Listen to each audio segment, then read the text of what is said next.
இப்போ கஷ்டப்படுறோன்றது வந்து சினிமா அப்படி தான், கஷ்டப்பட்டால் தான் சினிமா பண்ண முடியும். நான் கஷ்டப்பட்டு சினிமா பண்ணுறேன் அதனால் நீ கஷ்டப்பட்டு படம் பார்க்கணும்னு சொல்ல முடியாது. அவனுக்கு ஒரு அவுட்கம் வேணும், அவன் போய் சினிமா பார்க்குறான்னா அவனுக்கு அது அவுட்கம்மாக இருக்கணும்.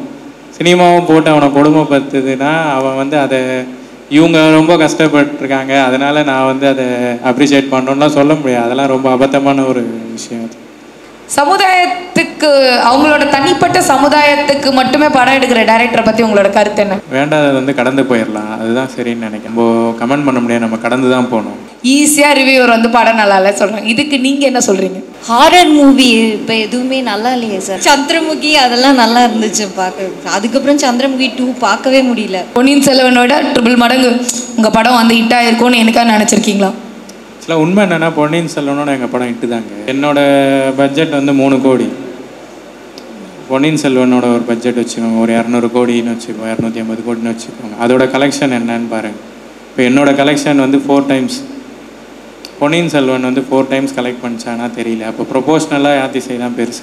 விக்ரம் சாரோட சம்பளம் கூட யாத்திசோட பட்ஜெட் கிடையாது. இல்லை இப்போ யாத்திசை ஆக்சுவலி நான் மிஸ் பண்ணிட்டேன் ஒரு மூவி, நான் இப்போ பார்க்கணுன்னு நினைக்கிறேன். சரி, நான் நினச்சிட்டு இருந்தேன் லைக் ரஞ்சித் சாரோட இந்த படம் தான் பயங்கரமாக பண்ணியிருக்காங்க போல் அப்படின்னு நினச்சிட்டு, ஆஃப்டர் தட் வாட்ச் பண்ணிட்டு நான் உங்களுக்கு கண்டிப்பாக சொல்கிறேன். சமுதாயத்துக்கு, அவங்களோட தனிப்பட்ட சமுதாயத்துக்கு மட்டுமே படம் எடுக்கிற டைரக்டரை பற்றி உங்களோட கருத்து என்ன? அவங்கள பற்றி நம்ம எப்படி கருத்து சொல்ல முடியும்? இல்லை அவங்கள பற்றி இல்லை, இன்றைக்கி தமிழ் இண்டஸ்ட்ரி அவங்க தனிப்பட்ட சமுதாயத்தை பற்றி மட்டும்தானே நிறைய பேர் எடுத்துகிட்டு இருக்காங்க, ஒருத்தர் மட்டும் இல்லை நிறைய பேர் எடுத்துகிட்டு இருக்காங்க. இல்லை அது அவங்களோட மனநிலைங்க, நம்ம கமெண்ட் பண்ண முடியாது, நம்ம கடந்து தான் போகணும். நம்மளோட ஆர்ட் என்னவோ நம்ம அதை தான் பண்ண முடியும். அவங்களுக்கு எது சரின்னு படுதோ அதை அவங்க பண்ணுறாங்க. இங்கே வந்து ஃப்ரீடம் இருக்குல்ல, எல்லாரும் எல்லாமே சொல்லலாம், எல்லாமே பண்ணலாம். நம்ம போயிட்டு அதை கமெண்ட் பண்ண முடியாது. நம்மளுக்கு எது வேணுமோ அதை நம்ம எடுத்துக்கலாம், வேண்டாத வந்து கடந்து போயிடலாம், அதுதான் சரின்னு நினைக்கிறேன். தங்கலான் பார்த்துட்டு உங்களுக்கு என்ன சார் தோணுச்சு? தங்கலான் நல்ல படங்க, எனக்கு பிடிச்சிருந்தது ஆக்சுவலாக. அது கிராஃப்டாகவும் சரி, தங்கலான் வந்து ஒரு நல்ல படம் தான். என்ன கேட்டிங்கன்னா அது நல்ல படம் தான். கொஞ்சம் அது அப்பரண்ட் மூவி அப்படின்ற மாதிரி சொல்லலாம், நல்ல படம் தான் சார். நான் ஆல்ரெடி நிறைய ஷார்ட் ஃபிலிம்ஸ்லாம் பண்ணியிருக்கேன், இப்போ ஃபியூச்சர் ஃபிலிம் ஒன்று பண்ணிகிட்ருக்கேன், நிறைய ப்ரொடியூசர்ஸ்லாம் அப்ரோச் பண்ணிகிட்ருக்கேன். ஸோ ஏதோ ஒரு இடத்துல தடுக்குது, அது நான் அனலைஸ் பண்ணிட்டு தான் இருக்கேன். உங்கள் படம் ஃபஸ்ட்டு வந்தப்போ நான் பார்க்கல, இண்டஸ்ட்ரியில் நிறைய பேர் சொன்னாங்க ஸோ லோ பட்ஜெட் படம் அப்படின்னு, ரொம்ப மினிமமில் பண்ணிங்கன்னு சொன்னாங்க. நான் அதுக்கப்புறம் ட்ரெய்லர் பார்த்துட்டு படம் பார்த்தேன். இது மினிமம் பட்ஜெட்டுன்னு சொல்கிறாங்க, எனக்கு அது எப்படி என்னால் அக்செப்ட் பண்ண முடியல சார். உங்கள் ட்ரெய்லர் ஸோ மூவி பார்த்துட்டு அதுக்கு ப்ராப்பராக ப்ரொடக்ஷன், ஸோ அதுக்கு காஸ்ட் இருந்தால் தான் இவ்வளோ இதுவாக பண்ண முடியும் உங்களால். இதுக்கு நீங்கள் எவ்வளோ பட்ஜெட் பண்ணீங்க, இதுக்கு என்னென்ன சார் நீங்கள் இது? யாத்திசையோட பட்ஜெட் வந்து 3 crores தான். இல்லை அது நம்ம எப்படி புரிஞ்சிக்கலாம் அப்படின்னா, நம்ம படம் வந்து ஒரு லோ பட்ஜெட், மினிமம் இல்லை பெரிய பட்ஜெட் அப்படி இல்லை. நம்மளால் இருக்கிற ஸ்ட்ரென்த்துக்கு நம்ம எவ்வளோ எக்ஸ்ட்ரீமான ஒரு அவுட்புட் கொடுக்க முடியும் அப்படின்றது தான் வந்து கிராஃப்ட் நாலேஜ், அதுதான் வந்து அந்த டெக்னிக்கல் நாலேஜ். பேரலாக வந்து கண்டென்ட் நாலேஜ், அந்த க்ரியேட்டிவ் நாலேஜ். க்ரியேட்டிவ் நாலேஜுக்கு வந்து காசு தேவையில்லை, உங்களோட நாலேஜு ஸ்கில்லு இதுதான். இது ரெண்டுத்தையும் ஒரு பாயிண்டில் வந்து மீட் பண்ணணும் நீங்கள். நான் வந்து ஃப்ரேம் பை ஃப்ரேம் ஒர்க் பண்ணுவேன். நான் என்ன எடிட் பண்ண போகிறோமோ அதை தான் நான் வந்து ஒர்க் பண்ணுவேன். அந்த ஃப்ரேமை வந்து எப்படி பிரேக் பண்ணி அதை எப்படி டீகோட் பண்ணி ஒர்க் பண்ணலாம் அப்படின்றதுல தான் நான் ஒர்க் பண்ணுவேன். அதேமாதிரி டீம் வந்து நானே ஆர்கனைஸ் பண்ணோம், யாரும் வந்து சம்பளம்லாம் வாங்கிக்கல. இதுதான் எங்களோட எதிர்காலத்தோட முதலீடுன்னு மாதிரி நாங்கள் பண்ணோம்.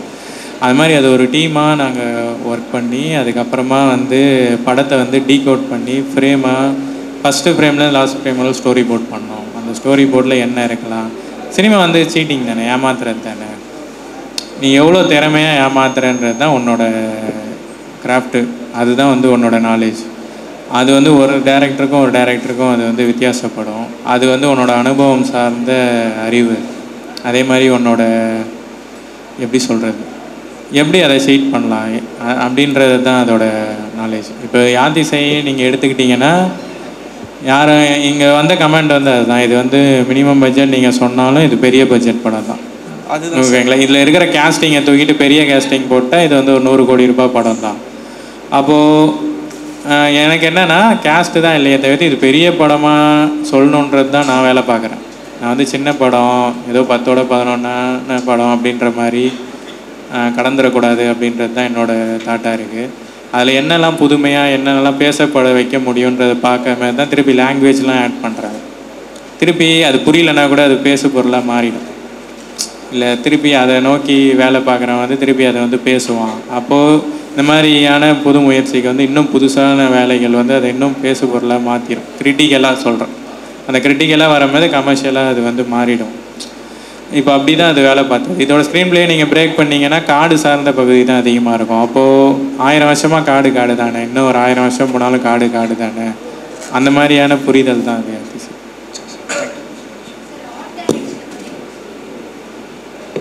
ஆர்ட்னா இப்போ எப்படி அதை பிரிச்சுக்கலான்னா, அதான் அங்கே 3ஆக பிரிப்போம்ல, pre production post production post production 3ஆக பிரிப்போம். சினிமாவை பொறுத்தவரை போஸ்ட் ப்ரொடக்ஷன்றது வந்து எதுவும் கிடையாது, எல்லாமே ப்ரீ ப்ரொடக்ஷன் தான். ப்ரீலேயே நீங்கள் ஒர்க் பண்ணணும். சவுண்டாக இருந்தாலும் சரி, டிஏயாக இருந்தாலும் சரி, எல்லாமே ப்ரீ ப்ரொடக்ஷனாக சிஜியாக இருந்தாலும் சரி, இந்த 3 தான் ரொம்ப முக்கியம். சிஜியும் சவுண்டு அதுக்கப்புறமா டிஐ பண்ணுறது, இந்த 3மே வந்து ப்ரீ ப்ரொடக்ஷனில் தான் நீங்கள் ஒர்க் பண்ணி அதை தான் நீங்கள் வந்து அப்புறம் ப்ரொடக்ஷனும் போஸ்ட் ப்ரொடக்ஷனும் எக்ஸிக்யூட் பண்ணுறது தான். இப்போ ஆர்ட்டுமே வந்து அப்படி தான். ப்ரீலேயே உட்காந்து அதை வந்து பிரேக் பண்ணணும், என்னென்ன தேவைப்படுது. இதை வந்து திருப்பியுமே 2ஆக பிரிச்சுக்கலாம். ஒன்று வந்து க்ரியேட்டிவ் சைடு, இன்னொன்று வந்து டெக்னிக்கல் சைடு. க்ரியேட்டிவ் சைடில் வந்து எக்ஸாம்பிள் யாத்திசை எடுத்துப்போம். யாத்திசையில் வந்து ஒரு 7ஆம் நூற்றாண்டு காலகட்டத்தை நாங்கள் மறு உருவாக்கம் பண்ணுறோம் அப்படின்னா, இப்போ 7ஆம் நூற்றாண்டு காலகட்டத்தில் என்னென்ன மாதிரியான கட்டடங்கள்லாம் இருந்திருக்கலாம், என்னென்ன மாதிரியான கருவிகள்லாம் பயன்படுத்தியிருக்கலாம்னு சொல்லிட்டு ஒரு ஆய்வு மேற்கொள்கிறோம் பார்த்தீங்களா, அது வந்து க்ரியேட்டிவ் சைடில் வரும். அதுக்கப்புறம் அதை எப்படி வடிவமைக்கலாம், அதை வந்து பட்ஜெட்லேயுமே கொண்டு வரணும், அதே சமயத்தில் அந்த எக்யூப்மெண்ட்ஸுமே பண்ணணும். இப்போ என்னென்னா 7ஆம் நூற்றாண்டு காலகட்டத்தில் இப்போ போர் நடக்குதுன்னு வச்சுக்கோங்களேன். இப்போ நான் வந்து கதையை வந்து ஒரு அரசனுக்குமான ஒரு போராக மாற்றியிருந்தேன் அப்படின்னா அதோட பொருட்செல்வம் வந்து ரொம்ப பெருசு. ஒரு எம்பரர் 2 சண்டை போடும்போது அதோட பலமே அதிகம். அதே மாதிரி பார்த்திங்கன்னா அதில் ஒரு யானைப்படை வரும், தேர்ப்படை வரும். இப்போ இதெல்லாமே வந்து பட்ஜெட்டாகவும் ஆர்ட்டாகவும் மாறுது. எல்லாமே ஃபைனலாக பட்ஜெட் தான் வச்சுக்கோங்க. ஆனால் இதோட ஸ்க்ரீன் பிளேயில் பார்த்தீங்கன்னா ஒரு இனக்குழு போயிட்டு ஒரு பேரரசை கொரில்லா மூலையில் தான் அட்டாக் பண்ணும். அப்போ இங்கே வந்து என்னென்னா அந்த சுவாரஸ்யம் இருக்குது, ஆனால் வந்து பெரிய படைகளை காட்டுறதுக்கான தேவைகள் பெருசாக இல்லை. அப்போது அதெல்லாம் க்ரியேட்டிவ் சைடாக வருது. அதுக்கு தகுந்த மாதிரி ஆர்ட் டைரக்டர்கிட்ட சொல்லி நான் ஆர்ட்டோட வேலைகள்லாம் நான் வந்து முன்னாடி எடுக்க சொல்வேன். அது அப்படி தான் பிரிக்கணும். அது எல்லாமே ஆர்ட் டைரக்ஷன் கிடையாது, அது வந்து ப்ரொடக்ஷன் டிசைன்னு சொல்லலாம். ஆர்ட் டைரக்டர்னால் அது ரொம்ப சின்னதான ஒரு குறிகிறது. சில சினிமாவில் வந்து ஆர்ட் டைரக்ஷன் கிடையாது, ப்ரொடக்ஷன் டிசைன் தான். மொத்த படத்தையுமே வடிவமைக்கணும். அதுக்கான ஒர்க் வந்து ப்ரீலேருந்து ஆரம்பிக்கணும். நம்ம இல்லை அதுதாங்க, நம்ம பட்ஜெட் ரிவர்ஸில் ஒர்க் பண்ணணும். நம்ம வந்து ஸ்ட்ரெயிட்டாக ஒர்க் பண்ணுறோன்னா நம்ம ஒரு 5 கோடி பட்ஜெட்டுன்னு போட்டால் அது 50 கோடியாக மாறிடும். அப்படி நேராக ஒர்க் பண்ண முடியாது. நம்மக்கிட்ட 5 கோடி தான் இருக்குது, அதை எப்படி ரிவர்ஸாக ஒர்க் பண்ணுறது? இப்போ 5 கோடினா அதில் எல்லா பட்ஜெட்டுமே வரும். R20 வராது, காஸ்டியூம் வரும், மேக்கப் வரும், ப்ரொடக்ஷன் வரும், அப்புறம் போஸ்ட் ப்ரொடக்ஷனில் இருக்க சிஜி, சவுண்டு, மியூசிக் எல்லாமே வரும். அப்போ நம்மக்கிட்ட இவ்வளோ தான் பட்ஜெட் இருக்குன்னா ஆர்ட்டுக்கு அதில் எவ்வளோ ஒதுக்கும் அதெல்லாம் டேரக்டர் முடிவு பண்ணணும். டேரக்டர் முடிவு பண்ணி நம்ம பிரித்து அப்படி ஒர்க் பண்ணணும். அது எக்ஸ்பென்சிவ்னு சொல்ல முடியாது, தேவைக்கான வேலை அப்படி பண்ணணும். இல்லை அதுதான் அதோட ஸ்கேலுக்கு. இப்போ ஒன்றும் இல்லை, தங்கலான்னு சொன்னாங்கல்ல, தங்கலானோட பட்ஜெட் ஆல்மோஸ்ட் ஒரு ப்ரொடக்ஷன் ஒண்டி ஒரு 50 கோடி இருக்கும் எனக்கு தெரிஞ்சு. இப்போ அதுக்கான வேலை வேறு, யாத்திசைக்கான வேலை வேறு, பாகுபலிக்கான வேலை வந்து வேறு. அவங்களோட ப்ரொடக்ஷனை வச்சு அவங்க அதை டிசைன் பண்ணிக்கலாம். இப்போ ஒரு 200 கோடி இருக்குன்னா நீங்கள் ஒரு ஊரையே செட்டு போட்டுடலாம், சிஜிக்கே தேவை கிடையாது. உங்கள்கிட்ட எவ்வளோ காசு இருக்கோ அதுக்கு தகுந்த மாதிரியான வேலைகளை வந்து நீங்கள் முன்னெடுக்க முடியும். அப்படி தான் பண்ண முடியும். சார், பொன்னியின் செல்வனோட தான் உங்களோட படம் வந்து பயங்கர காம்படிஷனாக வந்தது. அதில் வந்து காஸ்டிங் வந்து பயங்கரமாக பெரிய பெரிய ஆர்டிஸ்ட்டு. இதுலேயும் அதே மாதிரி நல்ல காஸ்டிங் வந்திருந்தா இதே பொன்னியின் செல்வனோட 3 மடங்கு உங்கள் படம் வந்து ஹிட் ஆகிருக்கும்னு எனக்காக நினச்சிருக்கீங்களா? இல்லை, உண்மை என்னென்னா பொன்னியின் செல்வனோட எங்கள் படம் ஹிட்டு தாங்க. இல்லை அது உண்மைதான், ஹிட்டு தான். ஏன்னா அதனால தான் யாத்திசையை பற்றி நாங்கள் பேசிகிட்டு இருக்கோம். அதை நான் எப்படி சொல்கிறேன், அந்த காம்படிஷன் எப்படி பார்த்தீங்க? இல்லை அதுதான், இப்போ என்னோட பட்ஜெட் வந்து 3 கோடி. பொன்னியின் செல்வனோட ஒரு பட்ஜெட் வச்சுக்கோங்க, ஒரு 200 கோடின்னு வச்சுக்கோங்க, 250 கோடின்னு வச்சுக்கோங்க. அதோட கலெக்ஷன் என்னன்னு பாருங்கள். இப்போ என்னோடய கலெக்ஷன் வந்து 4 டைம்ஸ் பொன்னியின் செல்வன் வந்து 4 டைம்ஸ் கலெக்ட் பண்ணிச்சானா தெரியல. அப்போ ப்ரொபோஷ்னலாக யாத்திசை தான் பெருசு, கிரிட்டிக்கலாகவும் வந்து யாத்திசை தான் வந்து பெருசாக வந்தது. இது என்னென்னா, நான் பொன்னியின் செல்வன், தங்கலான், இல்லைனா வந்து வேறு வேறு படம், பாகுபலி அப்படின்ற மாதிரி நான் வேலை பார்க்கல. நான் ஒரு படம் எடுக்கிறேன், நான் வந்து ஃபஸ்ட் டைம் வரோம். சில இண்டிபெண்டன்ட் ஃபிலிம் மேக்கர்ஸ் தான், என்னோடய டீம் வந்து இண்டிபெண்டன்ட் ஃபிலிம் மேக்கிங், யார்கிட்டையும் ஒர்க் பண்ணல. நாங்கள் வந்து படித்தோம், உங்களை மாதிரி படித்தோம், ஷார்ட் ஃபிலிம்ஸ் எடுத்தோம், அதுக்கப்புறமா நாங்கள் படம் பண்ண வரோம். அப்போது நாங்கள் எங்களுக்கான ஒரு ஐடென்டிட்டியை தேடி தான் போகிறோம். அது வந்து யூனிக்காக இருக்கணுன்றது தான் வேலை. இப்போது எனக்கே தெரியும், என்னால் கேஸ்டிங்கை அவ்வளோ கொண்டு வர முடியாது. இப்போ ஒரு பெரிய ஹீரோ வரார், விக்ரம் சார் வராருன்னு வச்சுக்கோங்களேன், எதை நம்பி உள்ளே வருவார்? ஒரு டேரக்டரையோ, ஸ்கிரிப்டு ஓகே, நல்ல ஸ்கிரிப்டை தாண்டி ஒரு டேரக்டர் மேலே ஒரு நம்பிக்கை இருக்கணும். மணிரத்னம் சார்னால் அது வேறு, ஏற்கனவே ப்ரூவ் பண்ணவங்க, அது வேறு. அவங்கள பார்க்குறதும் நம்மளை பார்க்குறதும் ஒன்றும் கிடையாது. இதெல்லாம் வந்து யதார்த்தத்தில் நடைமுறையில் நடக்கிற விஷயங்கள். இதை நான் வந்து புரிஞ்சுக்கணும். அப்போ தான் கடைசியில் நானுமே வந்து இங்கே இருக்கிற யதார்த்தத்தோட சமூகத்துக்கு தானே, அதுக்குள்ளே இருக்கிற போட்டியில் தானே போட்டி போட்டு வரேன். நான் போயிட்டு பெரிய கேஸ்டிங்கை வெயிட் பண்ணிகிட்டே இருக்கேன் அப்படின்னா, விக்ரம் சாரோட சம்பளம் கூட யாத்திஸோட பட்ஜெட் கிடையாது. அது ஒரு விஷயம் ஒன்று இருக்குது பாருங்கள். நான் கேட்டது அது இல்லை சார். இப்போது தங்கலான் அந்தகன் வந்துச்சு. ஸோ தங்கலான் வந்து வரப்போகுது அப்படின்னோடனே அந்தகன் வந்து ரிவீட் அடித்தாங்க. ஸோ 1 வீக் முன்னாடி பிஃபோர் ரிலீஸ் ஆச்சு. ஆனால் உங்கள் படம் அப்படி இல்லை, பொன்னியின் செல்வனோட தான் ரிலீஸ் ஆச்சு. அதுக்கான காம்படிஷன் எப்படி, அவ்வளோ கட்ஸ் எப்படி வந்துச்சுன்னு கேட்க. இல்லை, அதுதான் எங்களோட படத்து மேலே இருக்கிற எங்களுக்கான நம்பிக்கை. எங்களுக்கு தெரியும்ல எங்கள் படம் எப்படி இருக்குது. அதே மாதிரி எங்களோட ஆடியன்ஸ் யாருன்னு எங்களுக்கு தெரியும்ல. எங்களுக்கு பெரிய லார்ஜர் ஆடியன்ஸ் கிடையாது. இப்போ இங்கேயே எத்தனை பேருக்கு வந்து படம் புரிஞ்சிருக்கும்னு எனக்கு தெரியல. லாங்குவேஜ் இருக்குது, இதெல்லாம் எங்களுக்கே தெரியும். பட் அதெல்லாம் தாண்டி எங்களோட ஆடியன்ஸை வந்து நாங்கள் டார்கெட் பண்ணி அவங்களுக்கு விடும்போது அது எனக்கு பெருசாக பாதிப்பு வராதுன்னு எங்களுக்கு தோணுச்சு. பேரலாகவே எங்கள் படம் நல்லா இருக்கும். ரெண்டுமே பீரியட் படம்னால கம்பேரிட்டிவாக நான் வந்து ரொம்ப கான்ஃபிடெண்ட்டாக இருந்தேன். என்னோடய கிராஃப்ட் வந்து ரொம்ப நல்லா இருக்குது. அது எங்களை பார்க்குறோம்ல, அவுட்புட் பார்க்குறோம்ல, அப்போ எங்களுக்கு தெரியும். அதே மாதிரி மக்களும் ரொம்ப மெச்சூராக இருக்காங்க, அவங்களுக்குமே தெரியும் எப்படி அதை பேலன்ஸ் பண்ணோம் அப்படின்னு சொல்லிட்டு. எங்கள் மேலே இருந்த நம்பிக்கை தான். ஸ்டோரி போர்ட் மேக்கிங் பற்றி சொல்ல முடியுமா? அதை பேஸ் பண்ணி தான் இப்போ படங்கள். ஸ்டோரி போர்டு தான் வந்து ரொம்ப அடிப்படைங்க. இப்போ எப்படி புரிஞ்சிக்கலான்னா, ஸ்க்ரீன் ப்ளே எழுதுகிறோம், ஸ்க்ரீன் ப்ளே எழுதிட்டோன்னே ஷார்ட் டிவிஷன் ஒன்று வந்து போடுவாங்க. கேமராமேனோட உட்காந்து டைரக்டர் வந்து ஒர்க் பண்ணுவார். இப்போ ஸ்டோரி போர்டு வந்து பார்த்தீங்கன்னா ஒரு விஷுவல் ஸ்கிரிப்ட் அப்படி வச்சுக்கலாம். நீங்கள் ஒரு ரிட்டன் ஸ்கிரிப்ட் இல்லாமல் ஒரு ஸ்கிரிப்டை வந்து வரைஞ்சி பார்த்தா எப்படி இருக்கும், அதுதான். இப்போ உங்கள் ஒரு டேரக்டரோட மைண்டில் இருக்கும், இந்த ஒரு கேரக்டர் வந்து லெஃப்ட் சைடில் இருக்கணும், இன்னொரு கேரக்டர் ரைட்டில் இருக்கணும், மிட் ஷார்ட்டாக இருக்கும் அப்படின்னு சொல்லிட்டு உங்கள் மைண்டில் இருக்கும்மா. அதை நீங்கள் வரைகிறீங்க, எழுதலை, இல்லை உங்கள் மனசில் வச்சுக்கல, அதை வந்து நீங்கள் வரைகிறீங்க. ஏன் வரையணும் அப்படின்னா, இப்போ சினிமாவே எப்படி உருவாகும் அப்படின்னா, இது வந்து மல்டிபிள் கிராஃப்டோட கலெக்டிவ் ஒர்க். இது ஒரு கேமராமேனோ, அதுக்கப்புறம் ஒரு எடிட்டரோ, ஒரு முக்கியமாக நடிகர்கள், ஆர்டிஸ்ட்டோ எல்லாருமே இருப்பாங்க. இந்த டேரக்டர் வந்து இப்போ சவுண்டு எல்லாமே வச்சுக்கோங்களேன். இந்த டேரக்டரோட வேலை என்னென்னா, அடிப்படையில் உங்கள் மைண்டில் இருக்கிறத மற்றவங்களுக்கு வந்து கடத்தணும். உங்கள் மனசில் இப்படி ஒரு ஷாட் வேணும், சன்ரைஸ் ஆகும்போது லைட் இந்த பக்கம் ரைட்லேருந்து லெஃப்ட்டுக்கு பாஸ் ஆகும்போது ஹீரோ உள்ளே இருக்கணுன்றது உங்கள் மனசில் இருக்கும். அதை நீங்கள் கேமராமேன் தான் கேமரா எடுக்க போகிறான், அவன் மனசுக்கு வந்து நீங்கள் எப்படி கடத்துவீங்க? அதுதான் உங்களோட ஃபஸ்ட்டு டாஸ்க்கு. அது வந்து ரிட்டனோட அடுத்த ஸ்டெப் வந்து டயக்ராமாக இருக்கும், ஸ்டோரி போர்டாக இருக்கும். இன்னமும் அட்வான்ஸ்ட் ஆகிடுச்சு, ப்ரீவியஸ்லாம் வந்துடுச்சு. அனிமேஷனாக அதை 2Dயா 3Dயாலாம் பண்ணி பார்க்குறாங்க. பட்ஜெட் பொறுத்தவரை ஸ்டோரி போர்டை நிற்கல, அடுத்தடுத்தது வந்துட்டுருக்கு.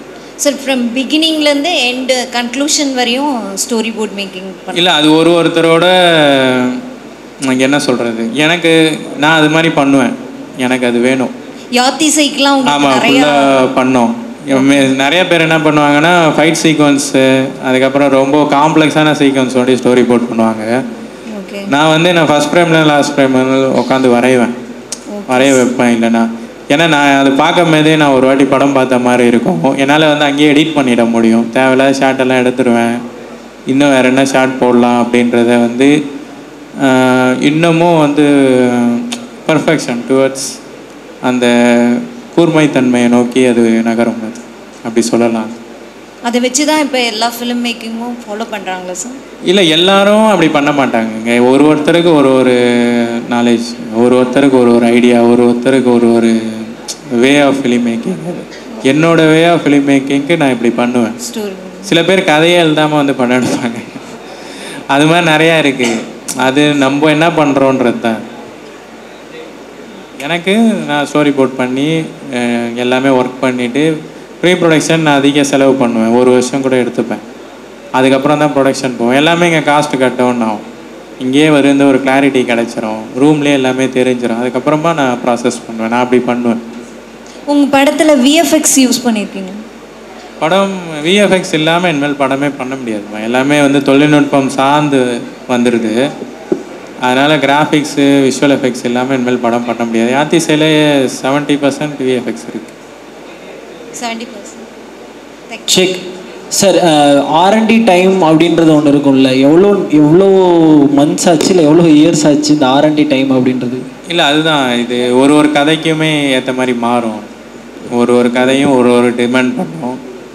இப்போ அதே மாதிரி R&D வந்து முடியவே கூடாது. அது அப்படி தான் சொல்ல முடியும். ரிலீஸுக்கு முன்னாடி 1 வாரத்துக்கு முன்னாடி கூட நான் போய் ஒரு சீன் ஷூட் பண்ணி எடுத்து இன்சர்ட் பண்ணேன். அதே மாதிரி அதை நோக்கின்னு அந்த கதையை நோக்கின்னு தேடல் இருந்துகிட்டே இருக்கணும். அது வந்து ஒரு குறிப்பிட்ட காலம் அப்படின்னு நம்ம வந்து சொல்லக்கூடாது, சொல்ல முடியாது. அது ஒரு ரஃப்பான ஒரு டிராஃப்ட்டுக்கு ஒரு காலகட்டம் எடுத்துக்கலாம். அப்படி தான் ஒரு கதைக்கும் அது மாறிட்டே இருக்கும். யாத்திசைக்கு வந்து 1 வருஷம் ஒர்க் பண்ணோம். முடிகிற வரையில் அதை ஒர்க் பண்ணிக்கிட்டே இருந்தோம். ஸ்பெசிஃபிக்காக ஒரு R&D மட்டும் படத்தில் இப்போ நீங்கள் வந்து லாங்குவேஜ் வந்து R&D பண்ணி சரி இதுலேயும் இல்லாத மாதிரி டிஃப்ரெண்ட்டாக வைக்கலான்னு ஒரு சாய்ஸ் இருந்துச்சு. அது மாதிரி வேறு என்னென்ன சாய்ஸ்லாம் மற்ற படத்துல இருந்து பீரியாடிக் ஃபிலிமில் இந்த ட்ராமாவில் தனியாக தெரியணும்னு யோசித்த R&Ds? காஸ்டியூம் எல்லாமே நான் வந்து காப்பி அடிக்க மாதிரி இருக்கக்கூடாதுன்றதுல மும்முரமாக இருந்தேன். அது ரொம்ப சிம்பிளான ஒரு விஷயம் தான். நான் எல்லாமே பண்ணிட்டேன்னு சொல்ல முடியாது. நான் அதுக்கான முயற்சி பண்ணேன். காஸ்டியூம் வந்து என்னோடய யாத்திசையில் வந்து புதுசு. பெண்கள் குறிப்பாக பெண்களோட மேலாடையில் வந்து நாங்கள் நிறையா வேலை பார்த்தோம். ஏன்னா மேலாடையே கிடையாது. அப்போது வந்து நகை வண்டி தான் போடுறாங்க. அது நாகரிகம் வளர்ச்சி இல்லை அப்படின்னு சொல்ல முடியாது. நம்மளோட தட்பவெட்ப சூழலுக்கு வந்து உடை தேவைப்படல. அப்போ நகை தான் போட்டிருந்தாங்க. அப்போ நகை வச்சு பண்ணோன்னா அப்படியே காட்ட முடியாது. இல்லை மார்பகத்தை காட்ட முடியாது, சென்சார்லாம் தாண்ட முடியாது, பப்ளிக் வியூ பண்ண முடியாது. அப்போ நகை வச்சு ஃபுல்லாக கவர் பண்ணிட்டோம். இப்போ காஸ்டியூம்லேயும் இருக்கணும். ஆர்ட்டு அதே மாதிரி ஆர்ட்டில் ஆனால் தப்பு நிறையா நடந்தது. நாங்கள் R&D பண்ணுறது எல்லாமே சரியாக தான் வரும்ன்ற மாதிரி சொல்ல முடியாது. ஏன்னா எங்கள் ரிசர்ச்சர்ஸ்கிட்டயே மாறுபாடுகள்லாம் இருக்குது. ஒருத்தருக்குமான ஒரு நான் சொல்கிறது தான் சரி, நீ சொல்கிறது தப்புன்ற ஒரு விஷயங்கள்லாம் இருக்குது. எல்லா விஷயமே பண்ணோம். அதே மாதிரி கலாச்சாரம் சார்ந்த இப்போ பலி கொடுத்துக்கிறது, இதுலேயே 2 பலி வரும். கொற்றவைக்கு பலி கொடுப்பாங்க, கடைசியில் பாண்டிய மன்னனுக்கு நவகண்டம் கொடுப்பாங்க. அந்த 2 பலியுமே ஆய்வு தான் எப்படி பண்ணாங்க அப்படின்ட்டு. அது மாதிரி ஸ்கிரிப்டாகவே ஒர்க் பண்ணோம் எல்லாமே. செய்யும் சார் என்னது அப்படின்னா இப்போ நார்மலாக நம்ம லாங்குவேஜ் டைலாக்ஸ் அப்படின்றக்கப்ப ஈஸியாக நம்மளுக்கு எக்ஸ்ப்ரெஷன்ஸ் இல்லை வாட் எவர் நம்மளால இம்ப்ரோவைஸ் பண்ண முடியும். இப்போ வந்து என்னதான் நம்ம அந்த பீரியாடிக் லாங்குவேஜ் உள்ளே கொண்டு வந்தாலும் அதுக்கான ஃபேஷியல் எக்ஸ்ப்ரெஷன்ன்றது அதோட மீனிங் புரிஞ்சு தான் பண்ண முடியும். பட் டைலாகோடு சேர்ந்து அது பண்ணுறதுக்கு எவ்வளோ கஷ்டமாக இருந்துச்சு, எவ்வளோ ப்ராக்டிஸ் இருந்துச்சு அப்படின்றது தான். இனிஷியலாக வந்து கொஞ்சம் கஷ்டமாக தான் இருக்கும். ஏன்னா நீங்கள் சொன்னது கரெக்டு. ஏன்னா நார்மல் தமிழ்னா நம்மளுக்கு புரியுது, நம்ம தலையெல்லாம் ஆட்டுறோம் பேசுகிறோம் அப்படின்ட்டு. அந்த தமிழ் கொஞ்சம் வித்தியாசமாக இருக்கும் நிறையவே. ஸோ அதுக்கு நாங்கள் என்ன பண்ணோன்னா முதல்ல டைலாகாக நார்மல் தமிழ் மேலே இருக்கும், அதுக்கப்புறம் அந்த தமிழ் சங்கத்தமிழ் கீழே இருக்கும். ஸோ இது ரெண்டுமே வந்து நாங்கள் என்ன பண்ணுவோன்னா இந்த இடத்துல வந்து தலையாட்டணும், இங்கே வந்து கையை தூக்கணும், இதுக்கான அர்த்தம் இது அப்படின்ட்டு தனித்தனியாக ஒரு சென்டென்ஸாக வந்து மார்க் பண்ணி எழுதி வச்சுப்போம். இந்த இடத்துல வந்து தலையாட்டணும், இந்த இடத்துல வந்து நம்ம பேசணும், இங்கே வந்து கோவமாக இருக்குது இந்த சீனு, இங்கே வந்து கோவமாக நம்ம முகம் வச்சுருக்கணும். இந்த மாதிரி படிச்சுட்டு முதல்ல அந்த சீனோட மூடு என்ன நம்மளுக்கு தெரிஞ்சிட்டக்கப்புறம் அந்த தமிழுக்கான எல்லா விஷயத்தையும் நம்ம மார்க் பண்ணி எழுதி வைக்கணும், ஒன்றா எழுதி வைக்கணும். ஸோ அப்படி எழுதி வச்சுட்டு நம்ம வந்து தனியாக ரிஹர்சல் பண்ணி பார்க்கணும்.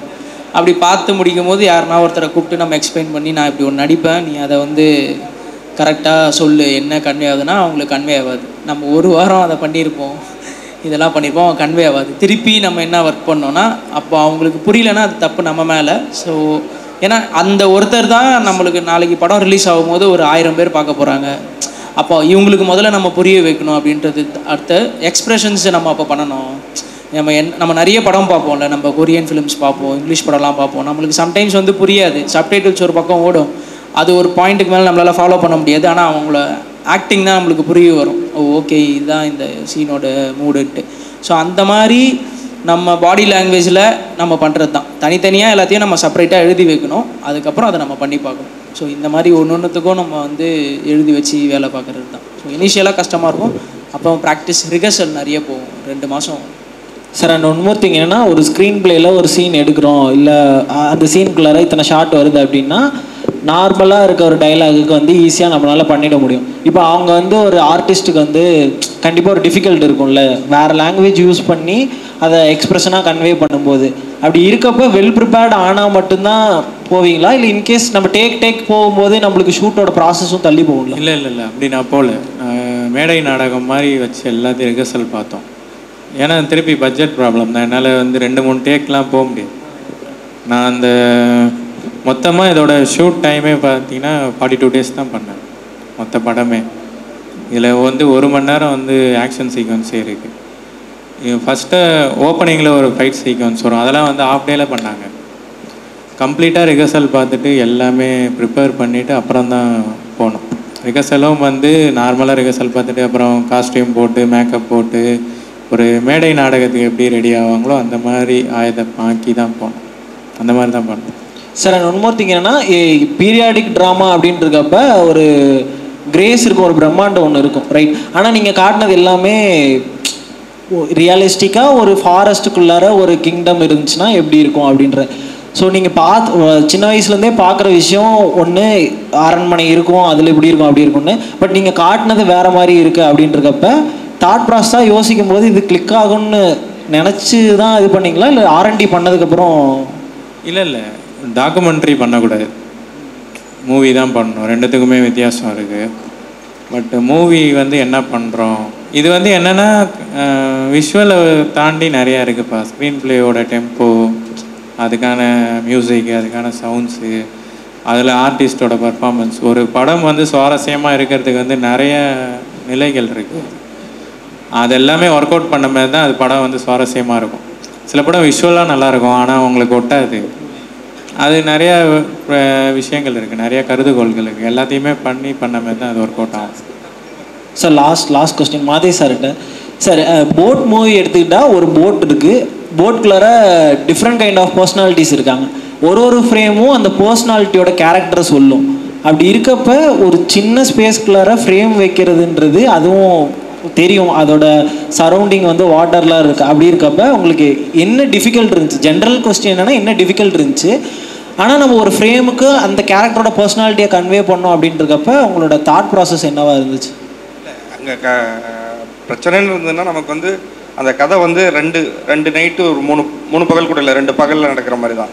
ஸோ லைட்டிங் கன்யூட்டி தான் நமக்கு வந்து பெரிய பிரச்சனையாக இருக்கும். இங்கே கடலில் வந்து எவ்ரி செகண்ட்ஸ் நமக்கு லைட் மாறிட்டே தான் இருக்கும். இன்னொன்று நம்மளை ஃப்ளாட் சர்ஃபேஸில் ஷூட் பண்ணும்போது லைட் எடுத்துகிட்டு போயோ அந்த மாதிரி எதுவும் ஷூட் பண்ண முடியாது. ஸோ அதை மேட்ச் பண்ணுறதுக்கு தான் கொஞ்சம் கஷ்டமாக இருந்துச்சு. மற்றபடி அந்த போட்டுக்குள்ளே வந்து நம்ம எடுக்கும்போது எல்லா டைமும் எல்லாரையும் உட்கார வச்சு எடுக்க தேவையில்ல. ஒரு க்ளோஸ்அப் எடுக்கிறோன்னா அவங்க பக்கத்தில் இருக்கவங்க அந்த மாதிரி வச்சு தான் எடுக்க போகிறோம். ஸோ அது ஒரு பெரிய கஷ்டம்லாம். சார் 1 minute சார், உங்கள்கிட்ட தான் சார். சார் நிறைய பேர் நான் ரைட் பண்ணும்போது ஒரு அவுட்லைனாக தோணும், அதுக்கப்புறம் ஸ்கிரிப்டாக பண்ணுவேன். ஸோ என்னை சுற்றி இருக்கவங்களாம் என்ன சொல்லுவாங்கன்னா, உனக்கு ஸ்பாட்டில் என்ன தோணுதோ எல்லாமே எடுத்துக்கொண்டுவாங்க. ஆனால் அதை நான் பிரேக் பண்ணுவேன். எனக்கு இங்கே பேப்பரில் என்ன வேணுமோ அதுதான் நான் ஸ்பாட்டில் போய் பண்ணணும்னு நான் யோசிப்பேன். ஆனால் நிறைய பேர் என்ன மோட்டிவேட் பண்ணுறவங்க, என் கூட ட்ராவல் பண்ணுறவங்களாம் என்ன சொல்லுவாங்கன்னா, இல்லை நீ தப்பு பண்ணுற, ஏன்னா நம்ம ஸ்பாட்டில் நீ வந்து பிரேக் பண்ணாத, நீ உனக்கு என்ன தோணுதோ அது எல்லாமே எடுத்துக்கோ, நீ பேப்பரில் என்ன தோணுதோ நீ எழுதிக்கோ, நீ ஸ்பாட்டில் என்ன தோணுதோ எல்லாமே எடுத்துக்கோ அப்படின்னு சொல்லுவாங்க. நான் என்னோட பார்வை என்னென்னா, நான் பேப்பரில் நான் இங்கே கட் பண்ணால் எனக்கு இது ஓகே, எனக்கு பேப்பரில் தான் ஃபைனல், நான் ஸ்பாட்டில் போயிட்டு நான் இதுதான் எடுக்க போகிறேன், எல்லாமே எழுதணுன்றது கட்டாயமாக அது எப்படி சார் நீங்கள் பார்க்குறீங்க? அது அவங்க சொல்கிறது என்னால் அனலைஸ் பண்ண முடியல, அது எப்படி நீங்கள்? இல்லை, இப்போது சினிமா வந்து நீங்கள் எப்படி புரிஞ்சுக்கலான்னா, டியூரேஷன் ஈக்குவல் டு மணி அப்படி பார்த்துக்கலான்னு வச்சுக்கோங்களேன். காசு தான் இங்கே அல்டிமேட்டாக உங்கள் கையில் வந்து ஒரு பொருளாதாரம் இருக்குது, அதுக்குள்ளே நீங்கள் எல்லாத்தையுமே எடுக்கணும் அப்படின்னு. ஸ்மார்ட்டான மூவ் அப்படி பார்க்கும்போது ஸ்மார்ட்டான மூவ் என்ன அப்படின்னா, நீங்கள் என்ன பேப்பர் பண்ணுறீங்களோ அதை தான் எடுக்கணும். அதான் ப்ரியாரிட்டி எது வந்து ரொம்ப முக்கியமோ அதை தான் நீங்கள் முதல்ல ஃபோக்கஸ் பண்ணி எடுக்கணும். நீங்கள் அதை ஒரு குறிப்பிட்ட டைம் முன்னாடி முடிச்சிட்டிங்க, அதுக்கப்புறம் உங்களுக்கு நேரம் இருக்குது அப்படின்னா நீங்கள் இம்ப்ரூவ் பண்ணுறதுக்கான மாண்டேஜஸ் இதெல்லாம் எடுக்கலாம். நீங்கள் தோன்றதெல்லாம் எடுக்கக்கூடாது, அது தப்பு. ஆக்சுவலாக சினிமா தெரியாதவங்க தான் அது மாதிரி சொல்லுவானுங்க, அது பெருசாக இழுத்துட்டு போயிடும்பா. இப்போ ஒரு 2 மணி நேரம் ஃபுட்டேஜ் தான் தேவை அப்படின்னா, ஃபுட்டேஜ்னால் அது டியூரேஷன் அதிகமாக வரும். பட் எடிட் பேட்டர்னில் உங்களுக்கு 2 மணி நேரம் தான் தேவையில்லாத சீன்ஸ்லாம் உங்களுக்கு தேவையில்லைன்னா அது எடுக்கக்கூடாது. ஆனால் இங்கே வச்சு எல்லாமே எடுக்கிறாங்கன்னு வச்சுக்கோங்க, 20 நாள் ஷூட் வந்து 40 நாள் ஆகும். அப்போ 40 நாளைக்கு பட்ஜெட் என்ன? அந்த மாதிரியான ஒரு கேள்வியெலாம் இருக்குல்ல. அதனால் என்ன பேப்பரில் பண்ணுறீங்களோ அதை தான் எடுக்கணும். நீங்கள் அதெல்லாம் எடுத்து முடிச்சுட்டு உங்களுக்கு டைம் இருக்குன்னா இம்ப்ரூவ் பண்ணிக்கலாம். அப்போது நீங்கள் வந்து உங்களுக்கு ஏதாவது எக்ஸ்ட்ரா தேவைப்படுது மாண்டேஜஸ் அந்த மாதிரிலாம் இருந்துச்சுன்னா நீங்கள் எடுத்துக்கலாம். அப்படி தான் பண்ணணும். சார் ஒரு டவுட்டு சார் நீங்கள் சிஜி மட்டும் யூஸ் பண்ணீங்களா இல்லை மினியேச்சர் யூஸ் பண்ணீங்க சார் உங்கள் ஃபிலிம்? சிஜி இன்னொன்று சொன்னீங்க? Miniature sir. Miniature okay. Miniature வந்து ஒரு நல்ல கிராஃப்ட் அது ஆக்சுவலாக. ஆனால் என்னென்னா நிறையா நேரத்தில் வந்து சிஜியோட மினியேச்சரோட வேல்யூ வந்து அதிகமாக இருக்குது. ஓகே. காஸ்ட்டு அதை மேக் பண்ணி அதுக்கப்புறம் அதுக்குமே சிஜிலாம் தேவைப்படுது. அதனால் நீங்கள் ஷார்ட்டை பிரிக்கும் போது உங்களுக்கு எது தேவையோ, இப்போ மினியேச்சரும் சிஜியும் சேர்ந்து வருதுன்னு வச்சுக்கோங்களேன், அப்போ வந்து நீங்கள் சிஜிலேயே அதை இப்போ ரொம்ப எக்ஸ்ட்ரீம் லாங்லாம் இருக்குன்னா சிஜியோட குவாலிட்டி வந்து மேட்ச் பண்ணிடும், நல்லா வந்துடும். நல்லா எக்ஸ்ட்ரீம் லாங்கில் ஒரு ட்ரெயின் வர மாதிரியான ஒரு சீன் இருக்குன்னா அது சிஜிலேயே நீங்கள் எடுத்துகிட்டு வந்துடலாம். இப்போ அதே எக்ஸ்ட்ரீம் லாங்கில் நீங்கள் மினியேச்சராக அந்த ட்ரெயினை பண்ணி அதுக்கு பின்னாடி வந்து என்விரான்மெண்ட்டை க்ரியேட் பண்ணி நீங்கள் சிஜி போனீங்கன்னா உங்களுக்கு 2 வேலை இருக்குது. அதனால் உங்கள் ஸ்கிரிப்ட் வந்து என்ன டிமாண்ட் பண்ணுதோ அதை தான் பண்ணணும். சரி, எது பெஸ்ட்டு சார்? இல்லை அதுதான், அது அந்த ஷார்ட்டுக்கு வந்து எது தேவையோ இதுதான் பெஸ்ட்டுன்னு சொல்ல முடியாது. ஆனால் மினியேச்சர் வந்து கம்பேரிட்டிவாக சிஜியோட விலை அதிகம் தான். நீங்கள் ஒன்றும் இல்லை, இப்போ இந்த ஏரியாவே நீங்கள் வந்து செட்டு போடணும் அப்படின்னா பெரிய செட்டு ஒன்று ஓகே. வெறும் இந்த ஏரியா ஒண்டி காட்ட போகிறோம், வெறும் அந்த ரூம் ஒண்டி காட்ட போகிறோம், பெரிய ஒர்க்கு இல்லைன்னா நீங்கள் மினியேச்சராக எவ்வளோ வரும் நீங்கள் கால்குலேட் பண்ணி பார்க்கலாம். அதுக்கப்புறம் அந்த சிஜியாக எவ்வளோ வரும்னு பார்க்கலாம். அந்த சிஜிக்கான ரெண்டரிங் ஆகி அதோட குவாலிட்டி இருக்குல்ல, அது எந்த மாதிரி இருக்கும்னு நீங்கள் ஒர்க் பண்ணுறவங்ககிட்ட வந்து அதை நீங்கள் பார்க்கலாம், அவங்களோட அவுட்புட் எப்படி இருக்குதுன்னு சொல்லிவிட்டு நீங்கள் கம்பேரிட்டிவாக அதை ஒர்க் பண்ணி பார்க்கும்போது எது உங்களுக்கு காஸ்ட் எஃபெக்டிவோ அதை நீங்கள் பண்ணலாம். நீங்கள் எதுவும் யூஸ் பண்ணிங்களா சார் மினியேச்சர்? இல்லை, யாத்திசைக்கு 99% யூஸ் பண்ணல. Okay sir, thank you sir. Thank you.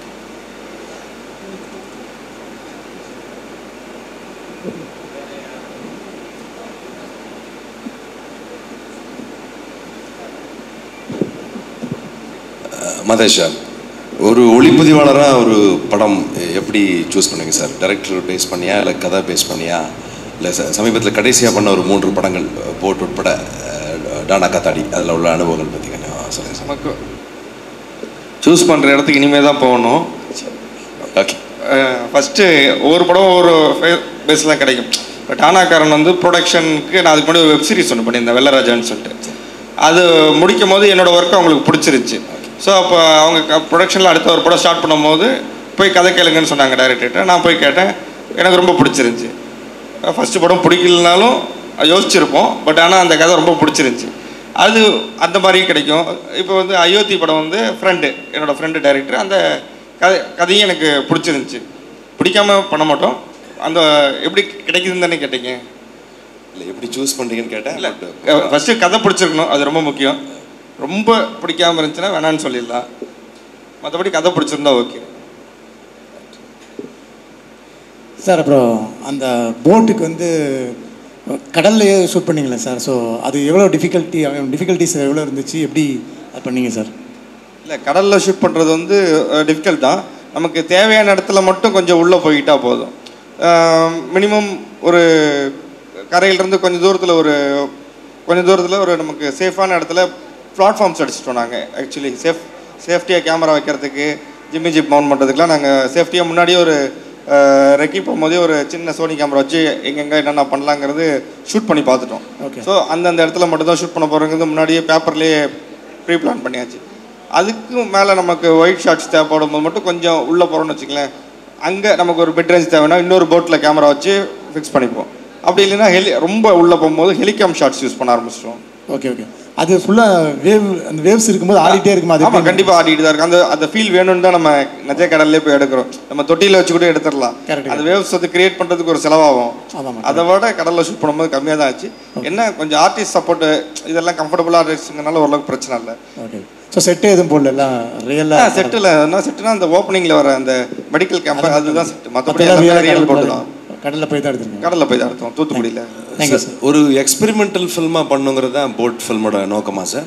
Experimental film தானே அது? அப்படி இல்லை, டைரக்டர் வந்து ஆல்ரெடி ஃபுல் பிளான் தான் இருந்தேன். நான் அந்த படத்தில் கடைசியாக தான் போய் ஜாயின் ஆனேன். ஓகே. அந்த படம் வந்து எஸ்ஆர் கதிர் அவர் பண்ண வேண்டியது. லாஸ்ட் மினிட்ல தான் நான் போய் ஜாயின் ஆனேன் அந்த படத்துக்கு.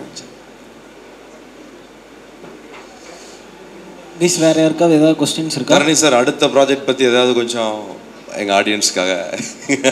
இல்லை அடுத்து ப்ரீ ப்ரொடக்ஷனில் தான் இருக்குது, சீக்கிரமாக. யாத்திசை டீமோடையே இன்னொன்று பிளான் பண்ணிட்டு. So same team complete? ஆமாம், இல்லை 2 படம் பண்ணுறோம். ஒன்று வந்து ஸ்டார்ஸ் ஹீரோவோட பண்ணுறோம், இன்னொன்று யாத்திசை டீமோட திருப்பி. செம sir, 2 project. Super sir. Sir உங்களுக்கு மோஸ்ட்லி எந்த ஜானர் படம் எடுக்க பிடிக்கும் சார்? உங்கள் ஃபேவரட்ஸ்? இல்லை, அதான் நான் எல்லாமே ட்ரை பண்ணணும் தான் நினைக்கிறேன். ஒரு உங்கள் ஃபேவரெட் ஆக்ஷன் தான், ஆக்ஷன் அட்வென்ச்சர். Okay sir.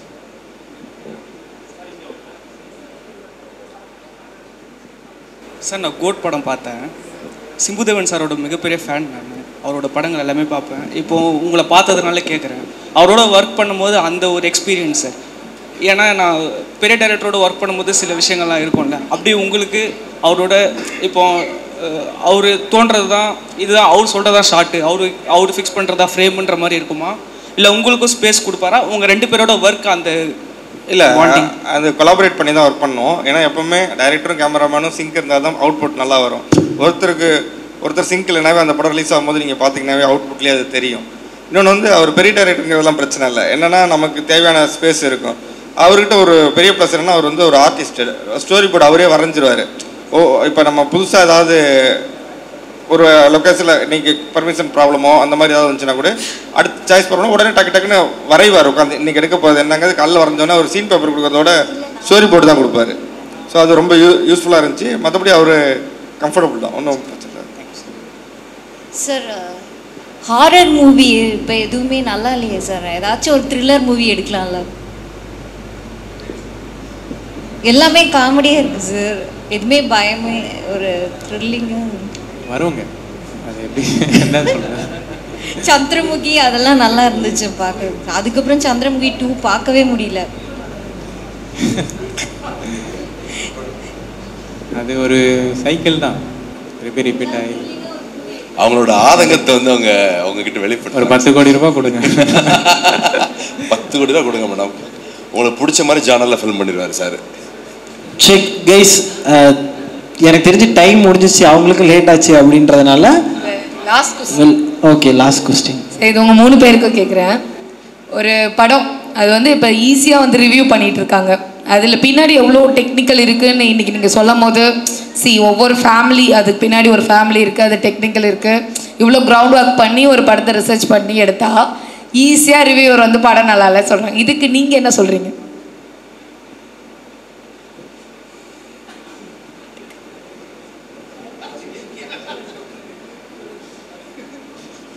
சில நேரங்களில் கோவம் வரும், சில நேரங்களில் எக்ஸ்பெக்ட் பண்ணிக்கிற மாதிரி இருந்தால் ஏற்றுக்க வேண்டியதான். சில இதெல்லாம் கோவம் வர மாதிரி இருக்கும், அந்த நேரத்தில் கோவம் மட்டும் தான் பட முடியுது, வேறு ஒன்றும் பண்ண முடியாது. நான் டேரக்டர் இருந்து எதிர்பார்த்தேன், ஏன்னா ரஞ்சித் சாரே வந்து தென்னறிக்கை வச்சார் ஆன்சர் சொல்லி. இல்லை அது அப்படி கிடையாதுங்க. இங்கே வந்து இப்போது விமர்சனம்னு சொல்லிட்டா அதோட அர்த்தம் வேறங்க. ஒரு படத்தை வந்து ஒரு டைமில் பார்த்துட்டுலாம் விமர்சனம் பண்ண முடியாது. விமர்சனம் வந்து நீங்கள் ஃபிலிம் படிக்கும்போது, விஸ்காம் படிக்கும்போது எனக்கு தெரியல இருக்கான்னு, ஃபிலிம் அப்ரிசியேஷன் ஒரு இதுவே இருக்குது. அதை ஒரு வாட்டி ஒரு படத்தை பார்த்துட்டு விமர்சனமாக அதை கிரிட்டிக்கல், அந்த மூவியோட கிரிட்டிக்கல் பாயிண்ட்டுன்னு சொல்லிட்டு நம்மளால் பண்ண முடியும், யாராலையும் பண்ண முடியாது. இப்போ இங்கே பண்ணுறது என்ன அப்படின்னா ஒப்பீனியன். ஒரு உங்களுக்கு போகிறதுக்கு முன்னாடி அந்த படத்தை பற்றின அவங்களோட புரிதலை அவங்க வந்து வெளிப்படுத்துகிறாங்க. 2 விஷயம் இருக்குது. ஒன்று வந்து ஃப்ரீடம் ஆஃப் ஸ்பீச்னு ஒன்று இருக்குது. அவங்களோட ஒப்பீனியனை அவங்க பண்ணி தான் ஆவாங்க, அதை வந்து நம்ம எதுவும் பண்ண முடியாது.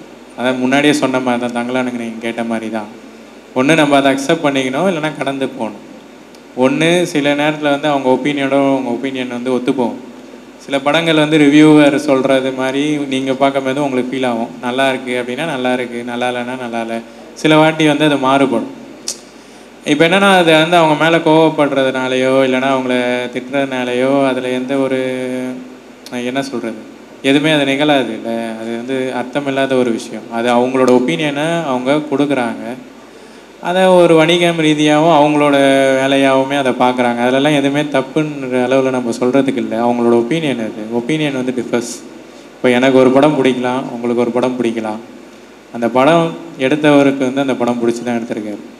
அதனால் உங்களுக்கு பிடிக்காதனால அது நல்ல படம் இல்லை அப்படின்ற மாதிரிலாம் ஆகிடாது. அது இன்னொருத்தர் பார்க்கும்போது அந்த படம் வந்து அவருக்கு பிடிக்கலாம். அப்படி தான் வந்து ரிவ்யூவை எடுத்துக்க முடியும். ரிவ்யூன்றது வந்து ஃபஸ்ட்டு அவங்களுக்கான ஒப்பீனியனை வந்து அவங்க வந்து சொல்கிறாங்க. நான் அப்படி தான் எடுத்துக்கிறேன். அதில் வந்து கோவப்படுறதுக்கு அதே மாதிரி ஒன்று இருக்குங்க. நம்மளோட வேலை அது. நம்ம கஷ்டப்படுறோன்றது வந்து சினிமா அப்படி தான். கஷ்டப்பட்டால் தான் சினிமா பண்ண முடியும். நான் கஷ்டப்பட்டு சினிமா பண்ணுறேன் அதனால் நீ கஷ்டப்பட்டு படம் பார்க்கணுன்னு சொல்ல முடியாது. அவன் வர்றது வந்து அவனோட வெளிப்பாட்டுக்காக வரான். இப்போ போட்டு நீங்கள் உங்கள் பசங்களெல்லாம் டார்ச்சர் பண்ணுறீங்கன்னு வச்சுக்கோங்க வேலையை கிளாஸில், அவனுக்கு ஒரு அவுட்கம் வேணும். அவன் போய் சினிமா பார்க்குறான்னா அவனுக்கு அது அவுட்கம்மாக இருக்கணும். சினிமாவும் போட்டு அவனை கொடுமைப்படுத்துதுன்னா அவன் வந்து அதை இவங்க ரொம்ப கஷ்டப்பட்டுருக்காங்க அதனால் நான் வந்து அதை அப்ரிஷியேட் பண்ணணுன்னா சொல்ல முடியாது. அதெல்லாம் ரொம்ப அபத்தமான ஒரு விஷயம். அதாவது ஒருத்தருக்கு ஒரு வியூ இருக்குது. அதை நம்ம அக்செப்ட் பண்ணிட்டு தான் கிராஸ் பண்ணி போகணும். அப்படி தான் இருக்குது. புரியுதா? புரியுது. கொஞ்சம் லைட்டாக வாழை ஞாபகம் வந்துச்சு, வேற ஒன்றும் இல்லை. சரி, ஓகே சார். உங்களோட நெக்ஸ்ட் படம் என்ன சார்? அதுதாங்க வேலை நடந்துட்டு இருக்குங்க. 2 படம் பண்ணுற மாதிரி இருக்கும். Congratulation sir. நன்றி. Sir last questions. I am not like college இல்லை, ஸோ நான் ஸ்டூடெண்ட்ஸ்க்கு வேண்டி தான் கேட்குறேன். ஸோ சில பேருக்கு டிரெக்டர் ஆனால் இந்த சாய்ஸஸ் தே மேக்கில் சினிமாட்டோகிராஃபியும் பண்ணுவாங்க. விஸ்காம் படிக்கும்போது it's a colloquial things of every thing. To arrive at a point I am good at this. How to ஒரு அகாடமிக்கை கூட அவங்க தாண்டி என்னென்ன விஷயங்கள் பண்ணணும்னு சொன்னீங்கன்னா it would be very useful for the students. இல்லை, அகாடமி அப்படின்றது வந்து ஒரு பிள்ளையார் சொல்லி தான் வச்சுக்கோங்க. ஒன்றும் இல்லை, உங்களுக்கான ஒரு டீமை நீங்கள் உருவாக்கலாம், ஒரு பாண்டை க்ரியேட் பண்ணலாம், ஒரு ஃப்ரெண்ட்ஷிப்பை க்ரியேட் பண்ணலாம். அதை தாண்டி நீங்கள் வெளி உலகன்றது வேறு. அதான் நீங்கள் அதை தொடர்ச்சியாக டிசிப்ளின் வேணும். முன்னாடி சொன்ன மாதிரி ஃபோக்கஸ் வேணும். ஒரே நாளில் வந்து எல்லாம் மாறிடாது, ஒரே நாளில் கிடச்சிடாது. 10 வருஷமாவது தேவைப்படும். 10 வருஷம் நீங்கள் பொருளாதாரத்தை தாண்டி வேலை பார்க்கணும். ஃபோக்கஸ்டாக நீங்கள் அதை தான் இங்கே வந்து போட்டி ரொம்ப அதிகம். இப்போ நாங்கள் ஒரு படம், எனக்கு வந்து முதல் படம் கூட இவ்வளோ கஷ்டப்படல. நான் 2வது படத்துக்கு வந்து நிறைய கஷ்டப்படுறேன். அதை வந்து ஒரு ப்ராஜெக்டாக மாற்றி அதை நான் நினச்ச மாதிரி எடுக்கிறதுக்கு எனக்கு அவ்வளோ போராட்டம் இருக்குது. அது வந்து யதார்த்தம் அப்படி தான் இருக்குது. அதுக்காக நம்ம மென்டலி ப்ரிப்பேர் ஆகணும். இது எல்லாமே பொறுமை வேணும், ஒழுக்கம் வேணும். இந்த மாதிரி check. Thank you so much guys. Thank you so much dignitaries on the dais.